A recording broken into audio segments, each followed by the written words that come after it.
Hello friends, welcome back to my studio. It's been a while. Today it's gonna be a rambling day. I've got a list of stuff that's far too much to possibly do in 6-7 hours, so let's see what happens. We've got some wax carving, some sand casting, maybe a bit of soldering.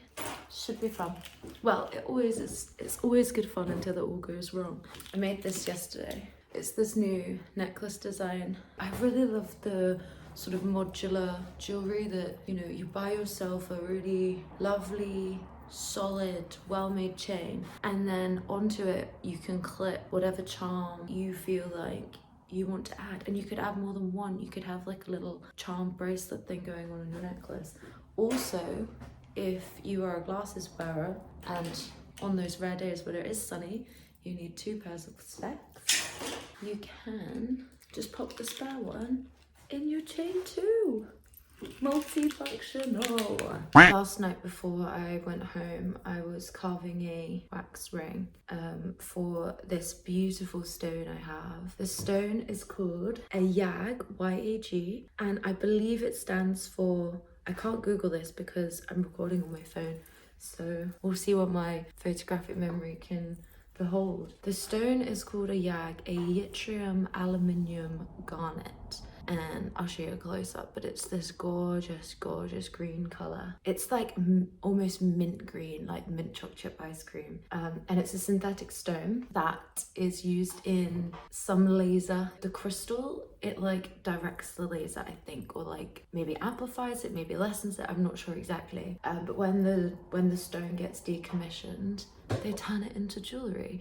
So it's like a byproduct of the manufacturing industry, and we're making a nice solitaire stone, organic but clean. That's what this year's objective is, I think, for AOK. Organic but clean. I'm using a wood carving tool at the moment. My favourite things to use when I get to this sort of stage is the scalpel and the wood carver, and we are just gently scraping away tiny little bits.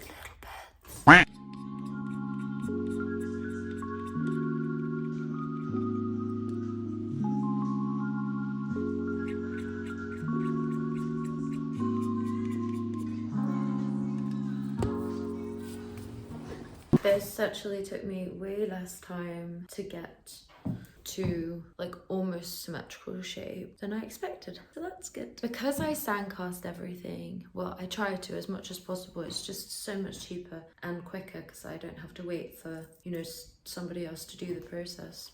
It needs a lot of cleaning up once it is casted. I'm not too precious about the ring being perfect and perfectly symmetrical. These tapered sides are where the metal's least likely to flow, so I'm not too concerned about getting them as thin as I probably will when I have got the ring in metal. I want to give the piece the most maximum chance of working first time because, well, it's just frustrating, isn't it, if you keep having to recast the same thing and it's not working. Whilst we cast that ring, we're also going to cast this little square and this little circle, and these are like the startings of charms for these necklaces. Wait, let me show you the stones I have planned for this blue one because that's way more exciting. These stones are a mix of synthetic sapphires and spinels. It's so cold in here that I can't get the sand out of these at the moment because I'm not organized enough to take it out after every use. Anyway,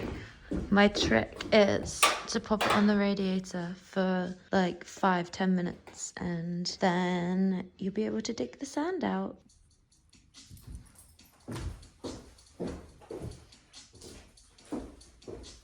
If you leave them on the radiator too long, they get too hot to handle. See the ease that it comes out with.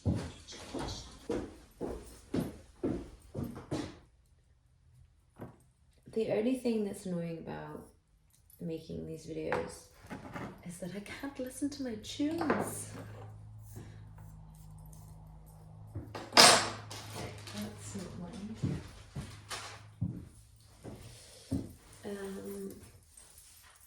Right, so I'm gonna do the ring first because I'm more excited about that gemstone.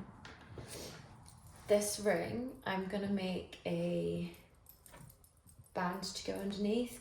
I wanted to make some like bright coloured, alternative engagement and wedding band sort of styles.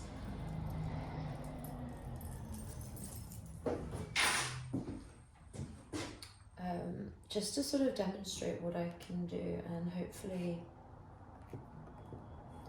inspire people to come forward and, I don't know, it's like a springboard for their bespoke design and like what they want to do.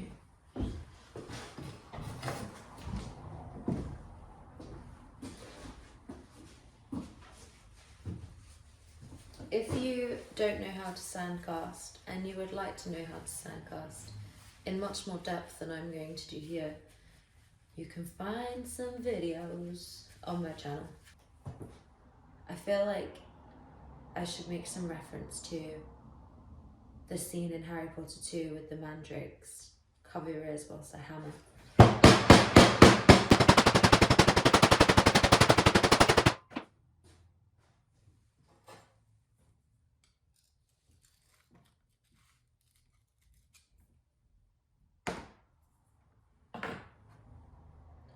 Does that do me a thing, cold-blooded? What made you mad so? What made you mad so?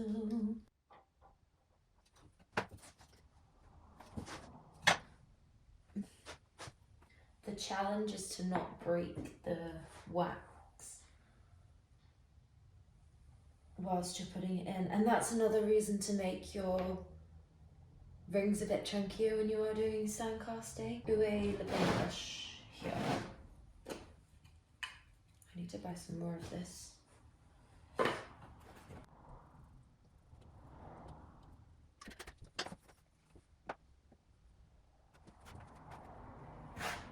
Was that the weird thing, cold-blooded? What made you mad so? What made you mad so? What made you freeze like icy cold-blooded? It's just a real approach. Right, I need a bit more sand.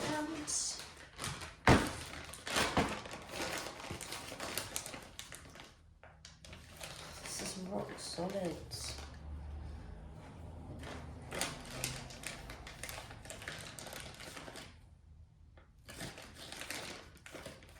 Oh, I knew that was a stupid idea. What do I have that's strong enough? Yeah, there we go. Cut a hole in the bag.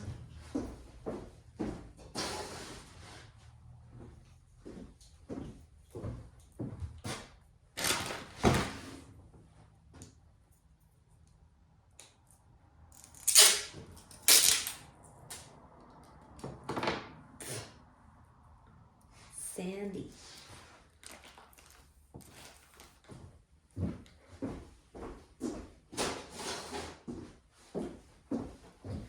Oh, Sandy, baby.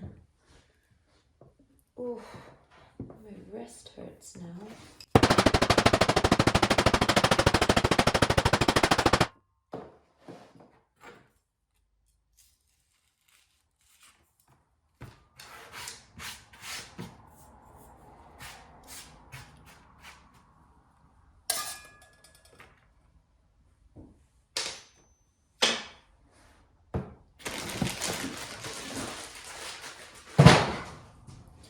The moment of truth. Can I do it this way? Ah, perfect. Scalpel. I feel like a what do you call it? A surgeon. I am so happy with how that came out. I might make this. Okay, so gonna add my interior sprue just to maximize the chances of a successful cast. Okay. Interior spray. Because I don't need a thing, but I'll get you that soon. Doesn't have to be huge or anything. Now I'm gonna add the air hose.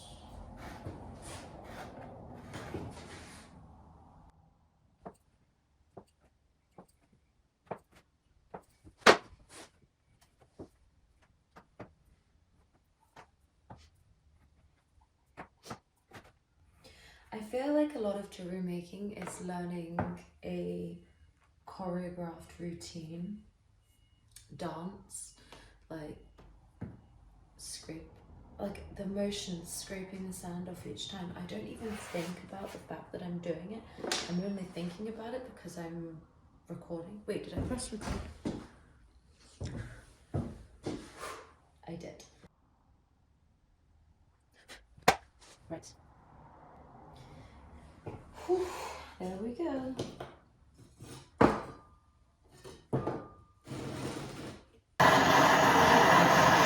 Let's see if it's worked. Oh, it hasn't. She's perfect. I did it really quickly this time, and I didn't put the middle sprue in, and it worked perfectly. Yeah, doggies.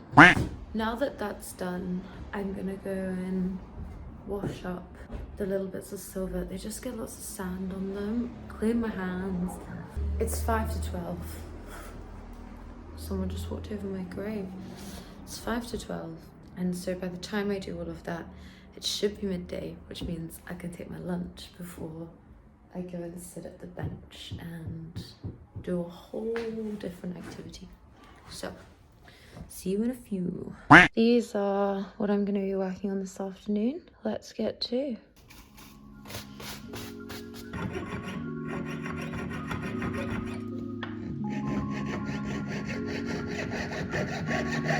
Okay, I'm gonna get a new saw blade.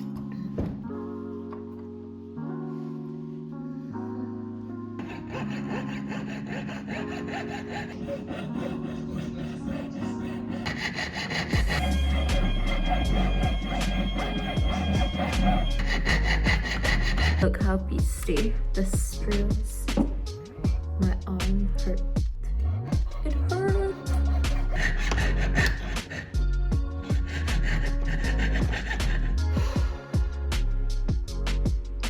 Oh, I might be able to break it now. Yay.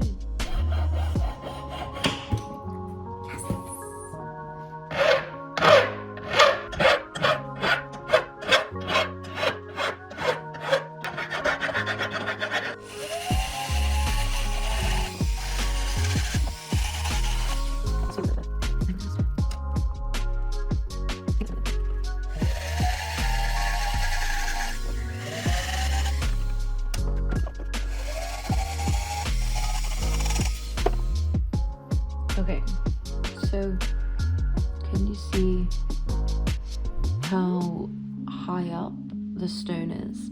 And if we look at the stone itself, I don't know how well you can tell that it's got a really long girdle on it. I think that's, so far this has taken me 2.5 hours to get the ring to a place where the stone sits in. But I wanted to show you. Once you have your stone like in, but it's not sitting totally flat, you can take your flat nose pliers and very gently, oh no, oh no, oh no, did that cause it to break?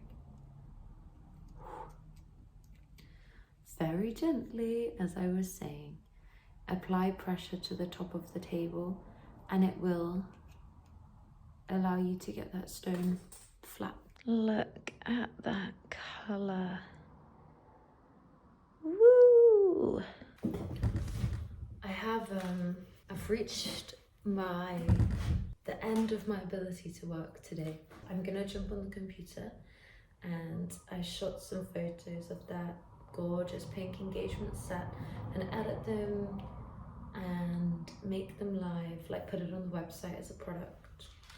And then I'm gonna go home and see my delightful kittens. So thank you for spending the day with me in my personal little paradise, and I'll see you again soon.